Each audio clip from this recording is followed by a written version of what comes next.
Hello friends, मैं अभिषेक कुमार समृद्धि IAS के online platform पे आप सभी का स्वागत करता हूं, अभिनंदन करता हूं। दोस्तों, बीपीएससी टीआरई 1 और टीआरई 2 में बहाल बहुत सारे शिक्षक जो है जो फर्जी तौर पे बहाल हो गए हैं, वो प्रतिदिन कहीं ना कहीं बिहार के किसी न किसी जिले में जो है वो पकड़े जा रहे हैं।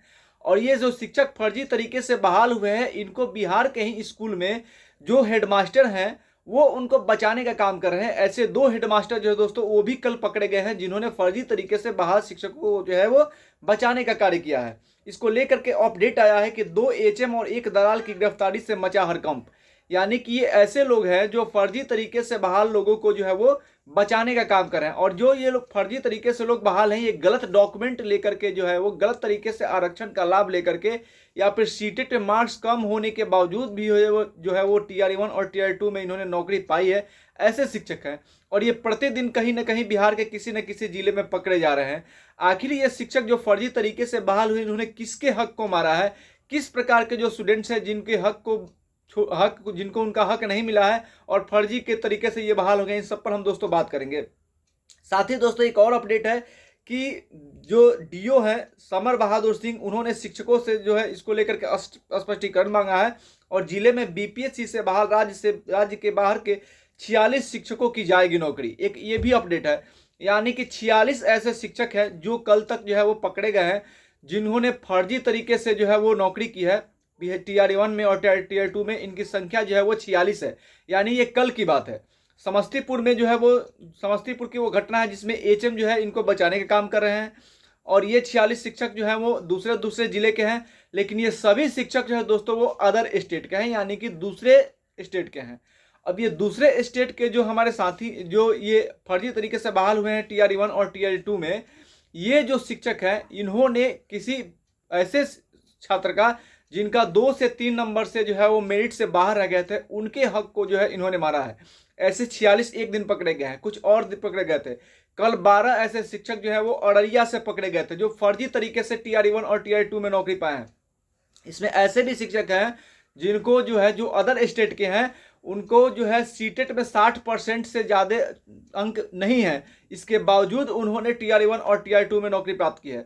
तो इनको बाहर करने के बजाय कुछ ऐसे हेडमास्टर हैं, कुछ ऐसे शिक्षक हैं जो उस पहले से उस विद्यालय में कार्यरत हैं, वो उनसे ये पूछ रहे हैं कि सर कैसे आपने जो है वो डॉक्यूमेंट बना करके नौकरी पाली, ताकि वो भी जो है अपने करीबी को इस तरीके से जो है वो नौकरी दिला दें।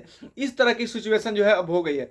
यानी टीआरई 1 और टीआरई 2 में इतने बड़े पैमाने पे जो खेला हुआ है, इसको देखते हुए ऐसा लग रहा है कि टीआरई 3 के जो अभ्यर्थी हैं वो भी परेशान हैं। उनको ये डर सताने लगा है कि कहीं ऐसा ना हो कि टीआरई 3 में भी ऐसे ही टीआरई 1 और टीआरई 2 की तरह जो है बड़ा खेला हो जाए।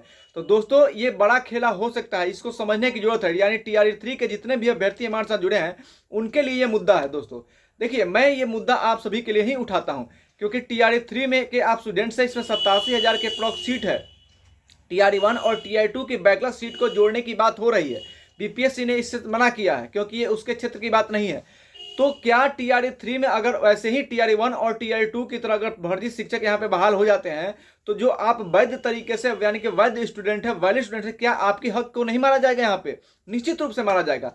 लेकिन इसके लिए आपको जगने की जरूरत है कि टीआरई 1 और टीआरई 2 में जिस तरीके से फर्जी शिक्षक बहाल हुए हैं और अब वो पकड़े जा रहे हैं, तो पकड़े जा रहे हैं जो सीट खाली हो रही है, तो इस तरीके से सीट को या तो टीआरई 3 में जोड़ा जाए, या फिर जितनी 87,000 सीटें आई हैं इतनी सीटों पर रिजल्ट हो। और ये तभी हो सकता है जब अगर आप जगेंगे नहीं, अगर आप जगेंगे तभी जाकर के टीआरई 3 में जो है धांधली से बचा जा सकता है। देखिए ये धांधली कैसे हुआ। प्रतिदिन जो है वो टीआरई 1 और टीआरई 2 के बहाल शिक्षक जो पकड़े जा रहे हैं, जिनके डॉक्यूमेंटेशन में जो है वो डॉक्यूमेंट प्रॉब्लम है, वो कैसे हुआ? अगर टीआरई 1 और 2 के रिजल्ट से पहले डॉक्यूमेंट वेरिफिकेशन कर लिया गया होता तो ऐसा नहीं होता। और साथ ही जो हमारे अदर स्टेट के मित्र हैं, चाहे वो यूपी के हो या फिर अदर स्टेट के हो, आप जो है वो जनरल कैटेगरी में फाइट कीजिए। जो बीपीएससी के नोटिफिकेशन में जो चीजें हैं उसके अनुसार अगर आपकी पात्रता है तो आप नौकरी कीजिए, कोई दिक्कत नहीं है। लेकिन गलत तरीके से मत कीजिए, जिस तरह से बहुत सारे लोग जो है वो गलत तरीके से आरक्षण का लाभ जो है वो टीआरई 1 और टीआरई 2 में ले लिया है। साथ ही जो है सीटेट में कम नंबर होने के बाद भी जो है वो बिहार में नौकरी ले लिया है। ये सब हो पाया है। आप कह सकते हैं कि शिक्षा विभाग की गड़बड़ी है। ये हो पाया है क्योंकि टीआरई 1 और 2 में डॉक्यूमेंट वेरिफिकेशन का कार्य पहले नहीं किया गया, 1 कैंडिडेट 1 रिजल्ट पहले नहीं किया गया। इसके कारण ये हुआ है। लेकिन इसमें दोषी जो है वो कैंडिडेट भी हैं जो फर्जी डॉक्यूमेंट लगा करके बिहार में नौकरी कर रहे हैं। हालांकि अब चीज़ें जो है बदल रही है, इनको बाहर किया जा रहा है, ये पकड़े जा रहे हैं।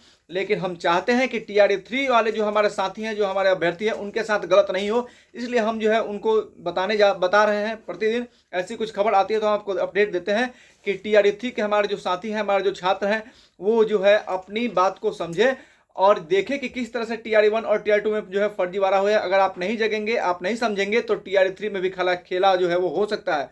इसलिए आप जगे और सरकार से मांग करें कि इस प्रकार से फर्जी शिक्षक न पकड़े जाएं, बिहार की सरकार की किरकिरी न हो। इसलिए जरूरी है कि TRA 3 रिजल्ट से पहले बिहार में डॉक्यूमेंट वेरिफिकेशन का कार्य किया जाए और 1 कैंडिडेट 1 रिजल्ट लागू किया जाए, ताकि बिहार में जो 87,000 सीटें पर TRA 3 में भर्ती आई है, वो अगर उतनी ही सीटों पर रिजल्ट देना है तो उतनी ही सीटों पे पूरा रिजल्ट मिले और फ्रेश कैंडिडेट को मिले, जो वैलिड स्टूडेंट हैं उनको जो है वो यहाँ पे नौकरी मिले। धन्यवाद।